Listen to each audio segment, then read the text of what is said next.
ladies and gentlemen, another episode here of the Business Book Podcast. My guest today is Brian Jud. He's Executive Director at the Association of Publishers for Special Sales. So for most of my authors, I say that a business book, you don't write a business book for sales. A business author doesn't count on the sales of their book. They count on what their book sells. You're not going to make a whole lot of money from a business book. You write it usually so that you can sell your consulting services, your speaking gigs, other services, your programs or courses. And so usually I just think of either my authors either going through retail, their book on Barnes and Noble shelves, or going through direct. So buying your books in bulk whenever you're going to go speak at an event or go conduct a training or a workshop.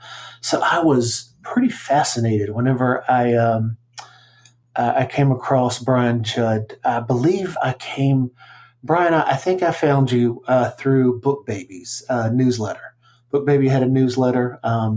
Their conference it was in Philadelphia just a few weeks ago, and in that newsletter, they'd featured some writing by Brian Jud, and that's how I stumbled onto Special Sales, which is, like I said, this whole unexplored for me area of publishing.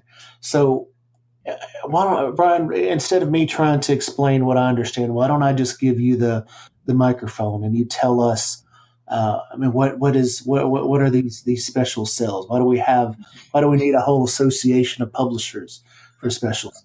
Yeah, that's a great question. A great way to start off, Derek. Thanks again for inviting me to join you here.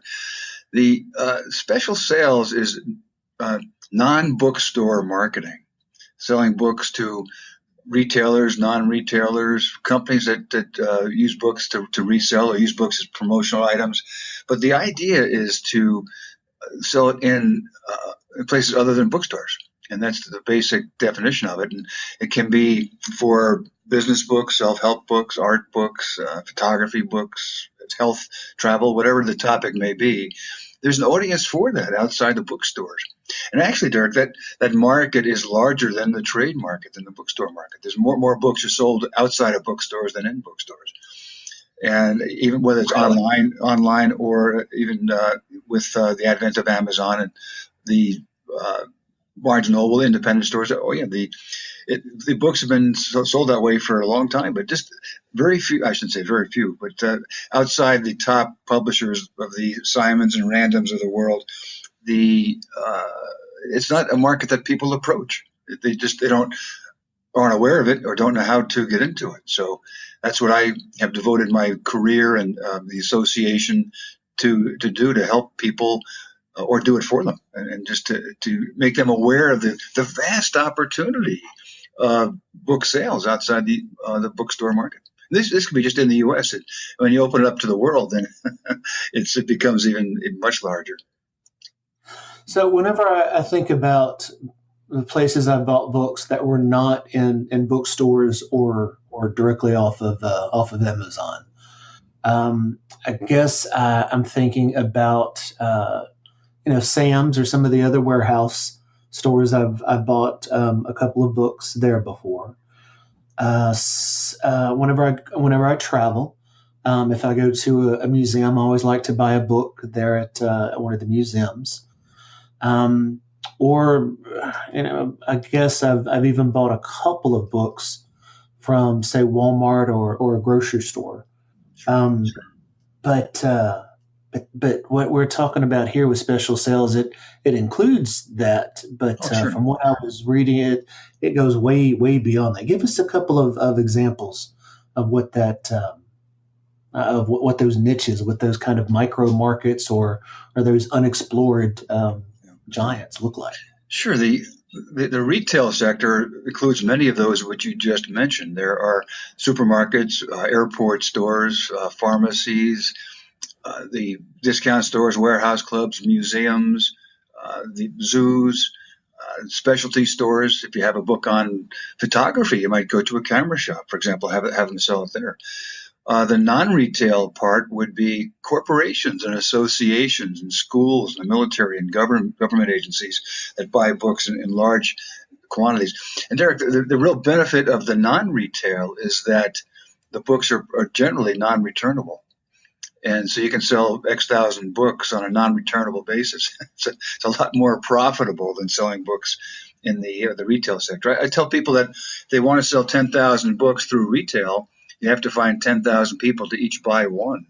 On the non-retail side, you can find one person to buy 10,000 books. So that becomes a lot more profitable for you. Yeah, that seems a lot easier to get one So, person. yeah.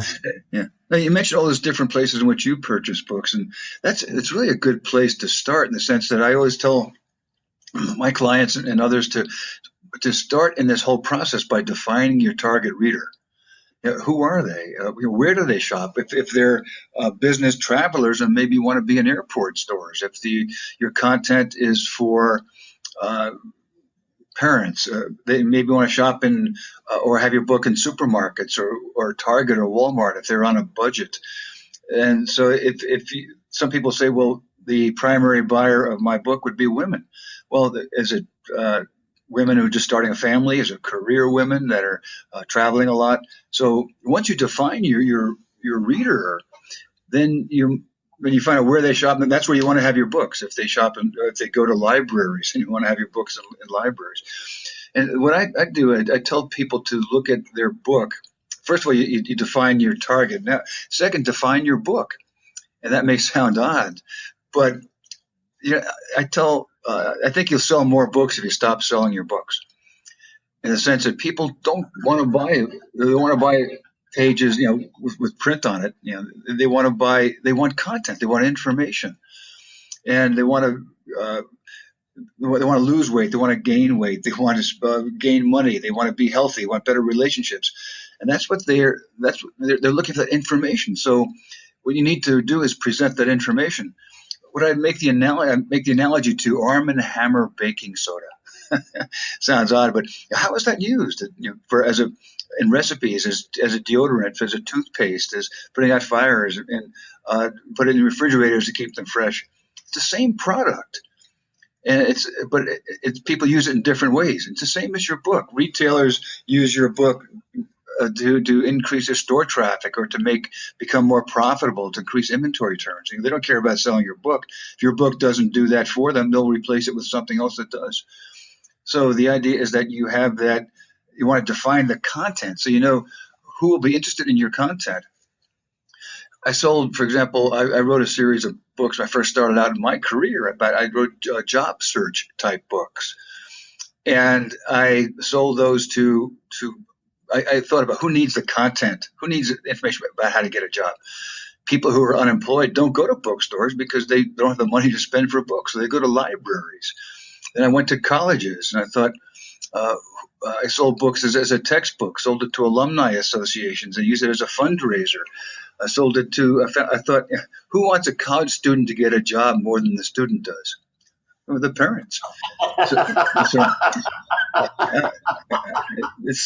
Yes, they do. So I bought a list of the parents of graduating college students, did a direct mail program to them, and sold tens of thousands of books that way, because they had the money, they had the desire to help the kids get a job and move out of the house.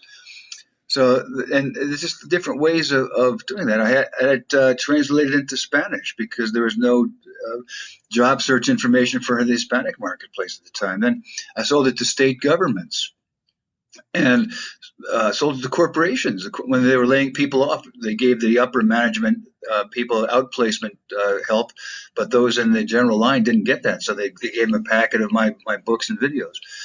So, and then that leads me to the second part of this, Derek. So you define your content. Next, define the form of the book. And it sounds odd, but again, stop selling your book. Selling the information in your book and the content in which the buyers wanted. The college students didn't want to spend $14.95 for a book. So I took out different chapters on resumes and cover letters and interviewing and sold those to the colleges, and they gave them to the students. So I actually made more money selling it that way. And then I went to one state government and presented my book to them as Job Search 101 and presented it to them. And they loved the book. Said, it's a great book, but we're not going to buy it. I said, why not? I said, well, we do workshops for the unemployed people of our state. So when you do a workshop, perfect bound book, you try to lay it down flat, and it doesn't lay flat, and it just folds up upon itself. So I took it to Staples and cut off the binding, put a wire binding on it, and never changed a word of that, and took it back to the state government and said, now how do you like it? They loved it. So they put in a standing order for 8,000 books a quarter, just because I just changed that. And then I took those little booklets I did for the college students and made a few minor changes. The word student, I changed to citizen, like that. And states bought that. I know Connecticut, when people applied for the unemployment benefits, they got a packet of my booklets plus a video I did called The Art of Interviewing. So they had to watch that. And I took that to other states when I had that book with the binding, the spiral binding, and I took that to other states, and they all placed blanket orders for it. And I asked, who's doing your workshops? I said, well, we have various people who do that. Well, how about having the author do the workshops? So I was paid to do the workshops using my own book as the textbook for it. So it was that's the three basic tenets. One, define your prospect. Two, define your contact intent in terms of your prospect. And three, what form do they want it? So corporate buyers, they may want your information in the form of a webinar or a seminar, or maybe a presentation to their employees. So that's the way they want it. That's the way you sell it to them.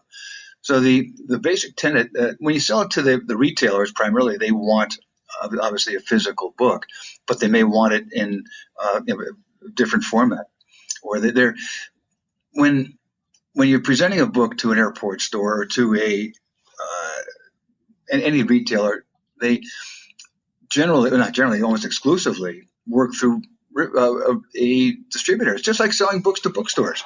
That you get your distributor, and then they contact the airport stores, the supermarkets, the gift shops for you, and you just do the promotion on it.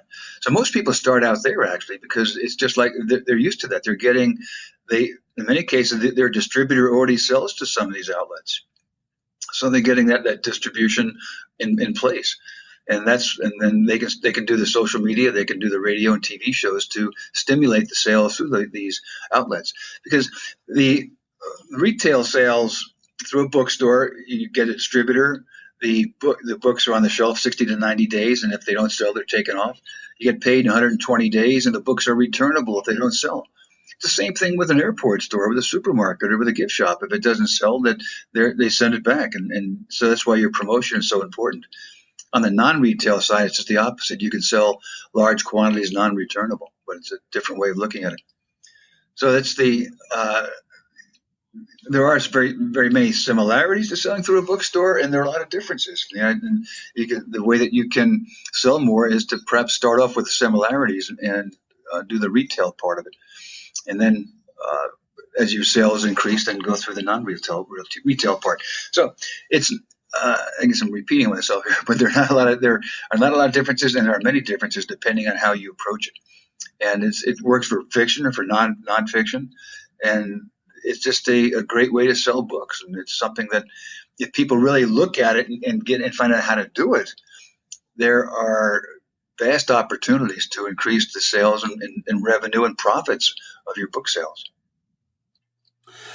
So I'm listening to you talk about thousands and tenths of thousands of different kinds of books, and it kind of blows me away, Brian, because with the publishers that I've worked with, they're looking for maybe 3,000 book print run or 5,000 books in a print run, to consider a book kind of breaking even. Yeah. Love to see their authors sell 20 or 30 or 50,000 books. Well, that's very attainable. What's that? That's very attainable.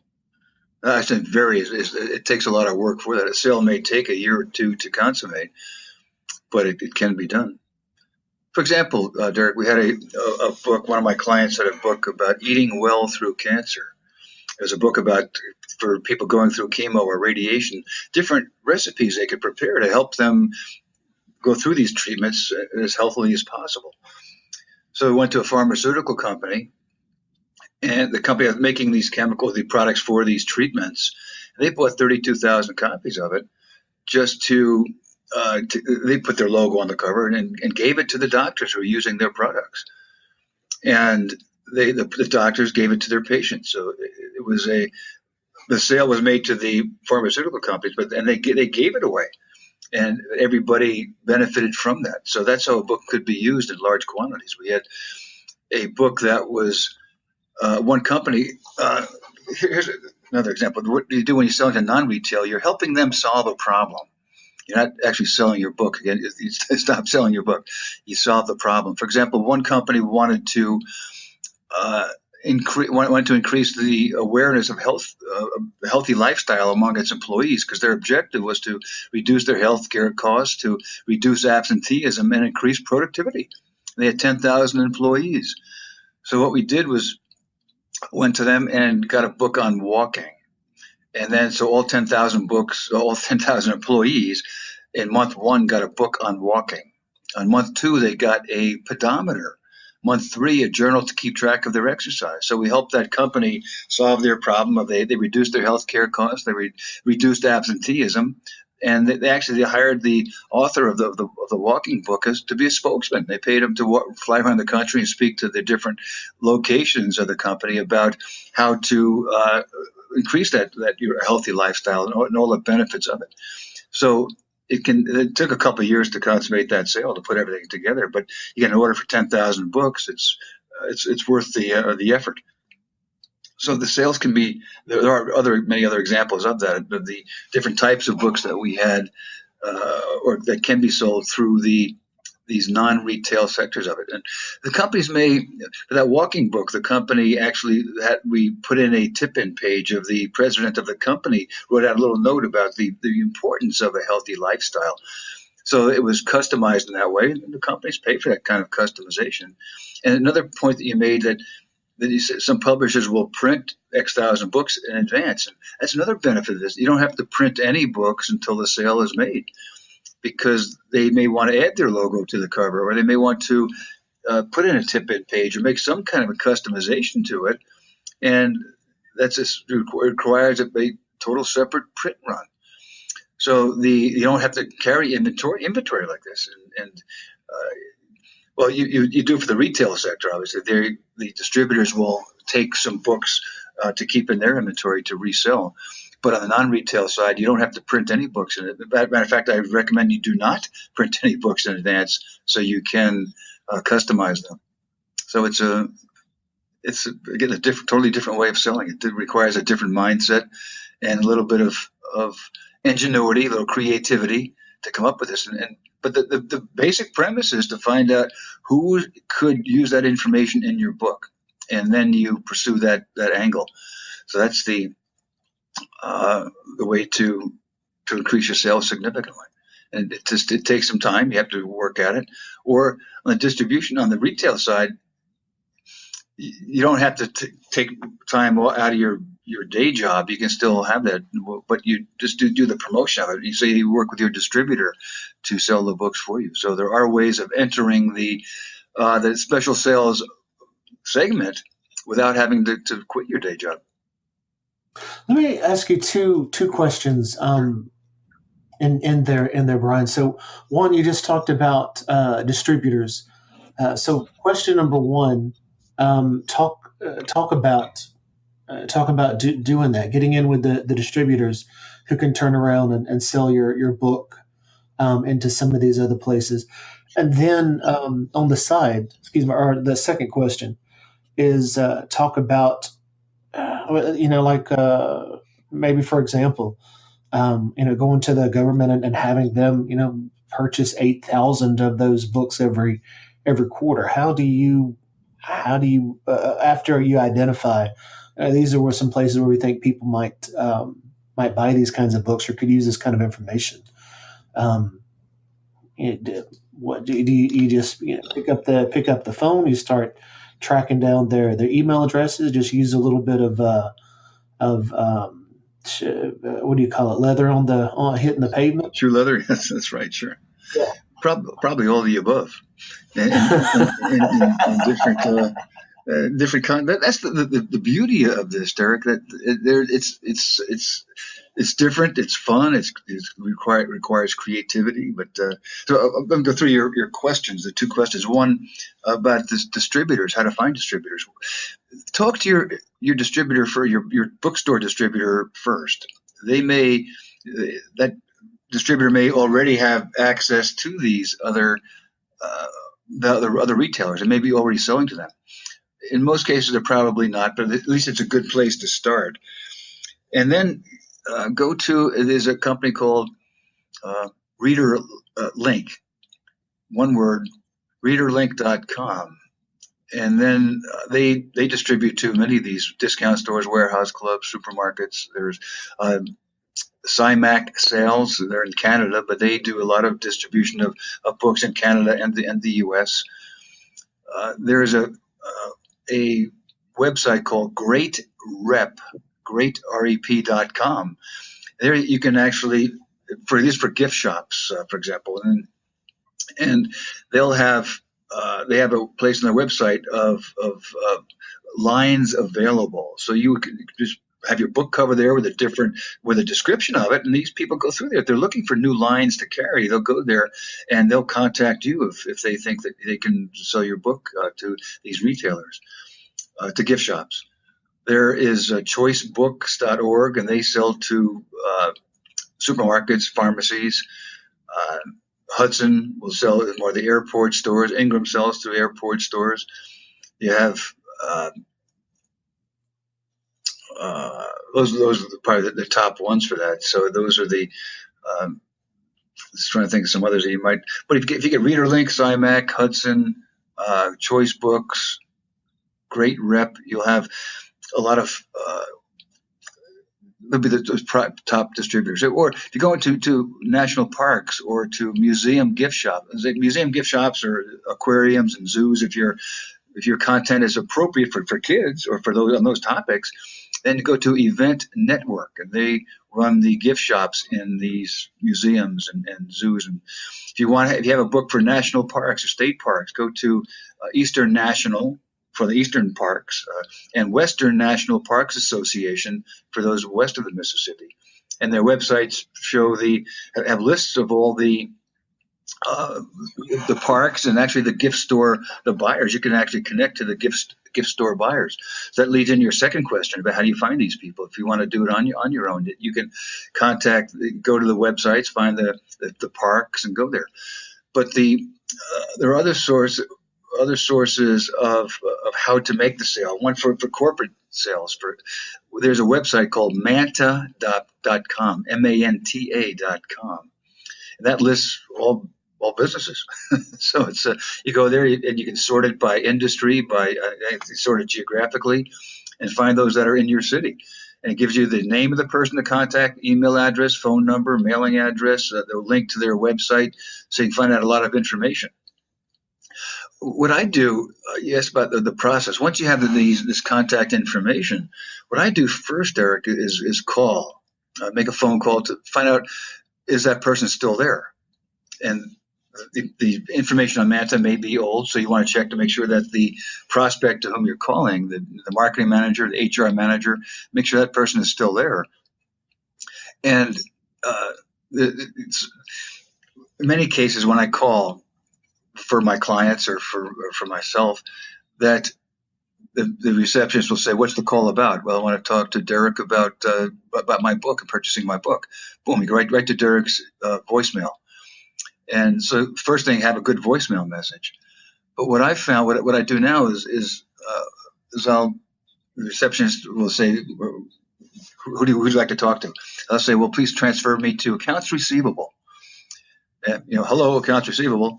How did I get you? I'm trying to get Derek in marketing. Would you please switch me over to him?" And it always, not always, but in 99% of the time it goes through because they don't want to talk to you. Yeah, they're in accounts receivable. And so, you pick up the phone because now it's an internal call. And so then you get through. So there are some creative ways of getting through. And then what I'll do after that, I'll talk to the buyer and mention the success we've had with other people, or the content and how it could help them do something. And then you to start the process and say, I'd like to send you some information about my book, or set up a time to call, so set up a time to talk.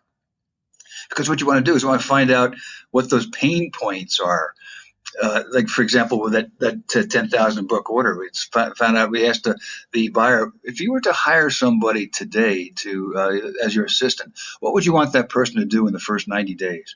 Well, we really need the buyer would say something to the effect, well, we have a big problem with absenteeism and productivity. I would tell that person, my new assistant, to address that problem. So now you know the pain points. So you find out that how to address that. And another technique that I've used is that buyers will say something to the effect, they'll say, tell me about your book. And the author will say, well, it's 6x9, it's got 220 pages, it's got some great photographs and excellent testimonials, and here are a bunch of reviews for it. So it took me 3 years to write. It's really a high content, and it's only $14.95. If you buy 10,000 today, I'll give you 50% off. How many do you want to buy? Well, none. So they don't sell any books. But if the buyer says, tell me about your book, and the author may say, well, let me ask you a couple questions first. Sure, go ahead. Have you ever used books before as a promotional item? No, we haven't. What do you use? We use coffee mugs. Oh, really? What do you use coffee mugs for? What at trade shows, we give those out to people who come to our exhibit as a thank you for coming to our exhibit. Wow, that's really cool. Do you have to store those? Oh yeah, we store those, and you ship them to the shows. Yeah, we do. Do you ever get breakage? Oh sure, we get some breakage on it. Yeah. How many do you buy? We buy about 5,000 at a time. Do other exhibitors have coffee mugs too? Well, sure they do. So now so much more information. That they have to spend money for warehousing, they have to spend money for shipping, they have breakage, they don't have a unique gift to give people, and you know what their budget is. Coffee mugs are $2-3 each, and they spend they buy 5,000 of them, so they have their budget's $15,000. And just by asking a few questions, now have all their pain points. Now you start your presentation about how your ebooks can be used. There is no storage, there is no breakage, there is no shipping charge. It's a unique product, and you can put your logo on it. You can customize it to your company. So that's that's how sales are made. And if you can just turn the perspective around from selling your book to getting people to buy it, and in writing books, it's the comment is show, don't tell. In selling books, it's ask, don't tell, and it's a totally different way of selling. And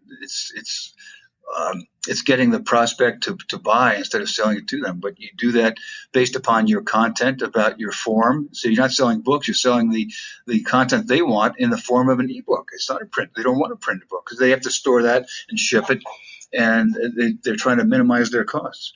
So the more you can help them solve their problems in a way that's profitable for them, it's a great win-win situation.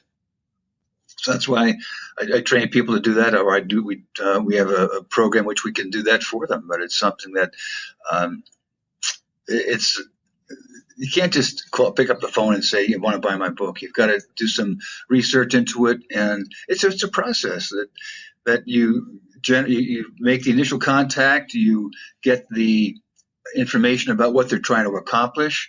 You create a proposal, which could be just a one-page proposal, but that is your recommendation of what is required. And then then you make a presentation, negotiate the sale, and then you get the signature on the dotted line. But then you have to do a follow-up too, so to make sure that the books are printed, that the logo is in the right spot, that the tip-in page is where they want it, and they're delivered to the various locations on time. And then you get those recurring orders, those the 8,000 books a quarter that you get. Do that for every state. So then you're printing books in large quantities. Your printing cost has dropped significantly, and you're more profitable if you print 10,000 books, 15, 20,000 books every few months, then your printing cost is significantly less. So that's these things all help to make your business profitable. And that's another really good point, Derek, that you're no longer an author. Once you get your book out there, you're not an author. You're a consultant. You're a salesperson. You're a business person. You're running a business.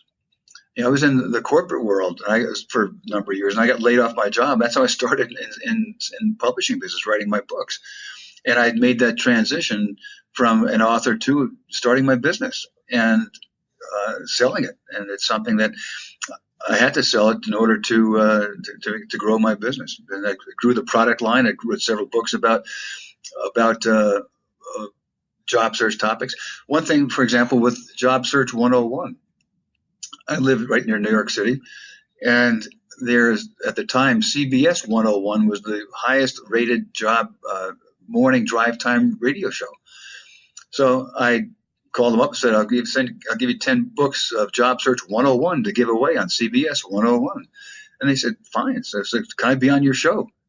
And they said, sure. So I was on the highest rated morning drive time radio show in New York City talking about my book. And they would say the 10th caller gets a free copy of this book. And I thought that when I'm on a morning drive time radio show, that if I say they always say, how do we contact you, Brian? Well, you call 800-562-4357. Well, that's the people aren't going to remember that, but that spells out job help. So I'd say just call me at 800 job help. And so I got a lot of books that way for that. But I found out that that number was very close to the White Swan, Washington Police Department. So I got a lot of calls from people. Like one Saturday morning, I got a call from somebody who said, I want to report a stolen car.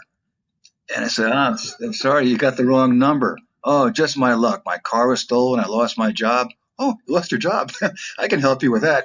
So I sold them a book. So always be ready to sell. So that's, but that's just a couple. And I wrote a book called "Coping with Unemployment," a book about how to deal with the negative aspects or negative emotions of unemployment.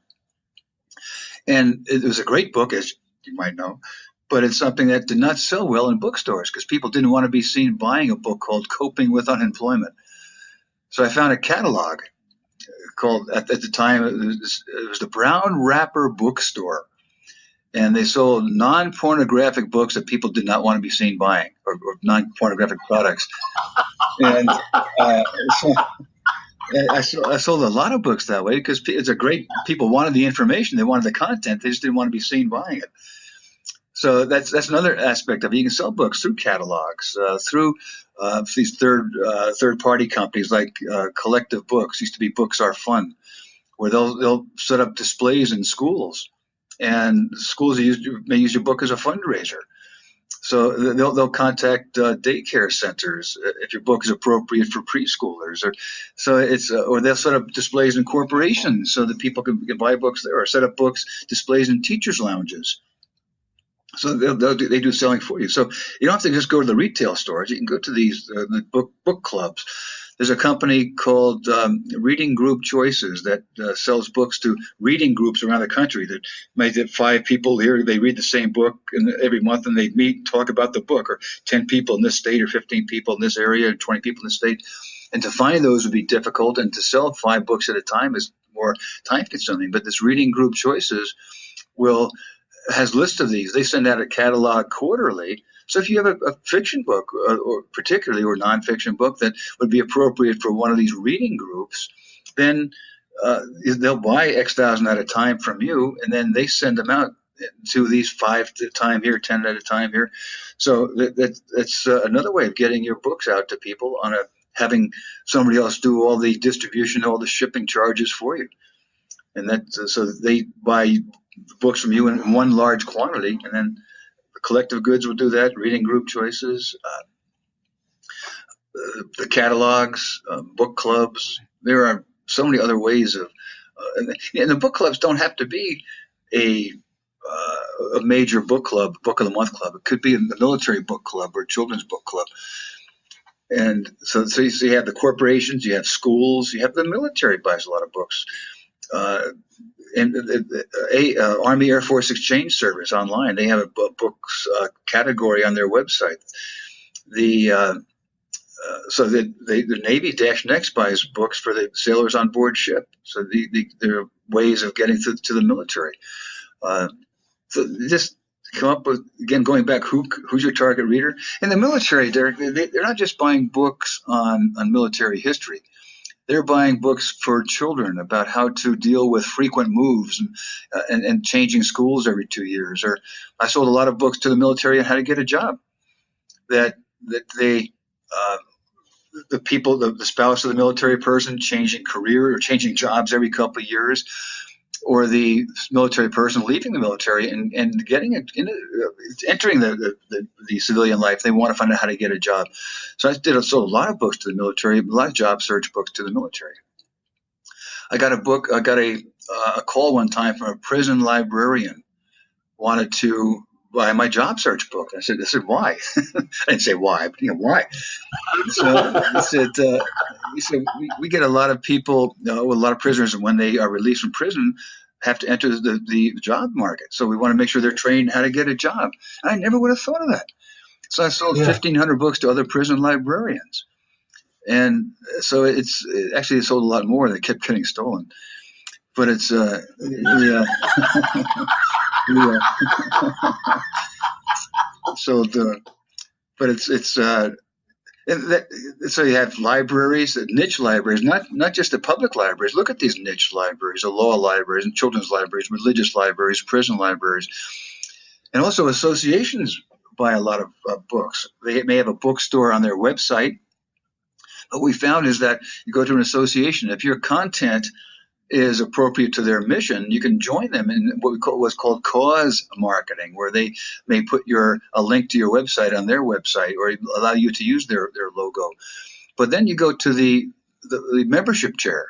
That person's job is to increase their membership. So they may buy your book as a premium, as a thank you. So when people join the association or renew their membership, they get a free copy of your book as a thank you. And then we go to the newsletter editor. And that person's job is to get good content out to all the members. And they may have 100,000 members. So what we do is allow them to excerpt from our client's book, X number of X hundred words per issue. And we'll say to them, instead of paying us for that, which they probably won't do anyway, say, can we barter that content for an ad? So you may get month 1, they get an excerpt from your book. Month 2, an ad about your book. Month 3, a review. Or month 4, you may submit an article to them. So you have that repetitive content. And then you have your book in the association bookstore. So people can, the association is paid that way, that they get the book sale from it. And they have there's no out-of-pocket money from them to give you a free ad in their newsletter.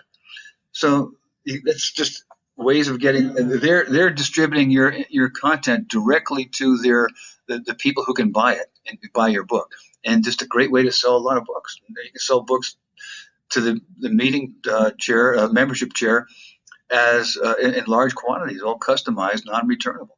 And while you're on that website, go to the meeting planner to find out if you're a speaker, maybe speak at an upcoming meeting, and then they may use your book as a early bird special, that this person is speaking at our meeting. And if you register for to attend 3 months in advance, you get a free copy of that person's book as a thank you.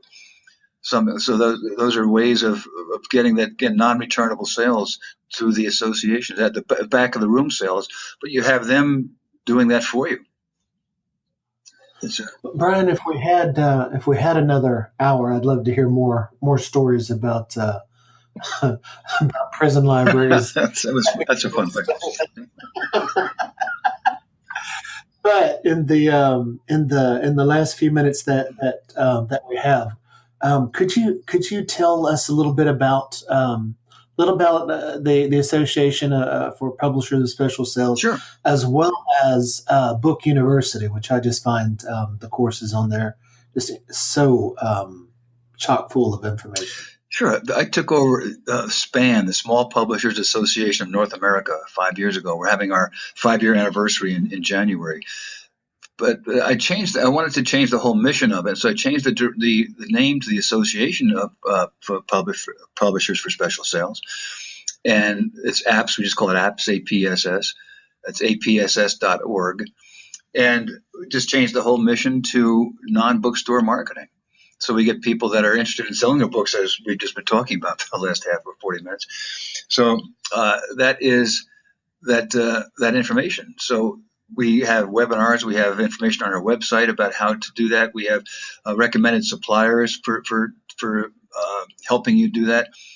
And then we noticed we do surveys regularly of our members, and people wanted information. We would do webinars once or twice a month, but they had to be there to listen to it. So they wanted information on their schedules. So we created Book Selling University. It's booksellinguniversity.com. Right now we have about over 50 courses. These courses are all by industry experts, by the topic experts, people on planning, on social media, on copyrights, on legalities, on publicity, and I do some on special sales. So we have speakers experts in their topics. So now people taking these courses can do it on their schedule anywhere in the world. They can access Book Selling University and have that just purchase that course. And they're 15-minute, 30-minute, and 60-minute courses. So depending on how much time you have available, you can view them up to 5 times. So it's not for that one price. So it's we provide information. We provide information on your time, and if you're working full time, you don't have the ability to or the desire or the skills to make all these sales calls that we've been talking about, we have a program which we can do that for you. So the way it's set up, if people want to do it themselves, we can help them do it. If they want to learn how to do it themselves, we can help them do it. If they want us to do it for them, then we can. So we have all three. Some people do participate in all 3 programs. So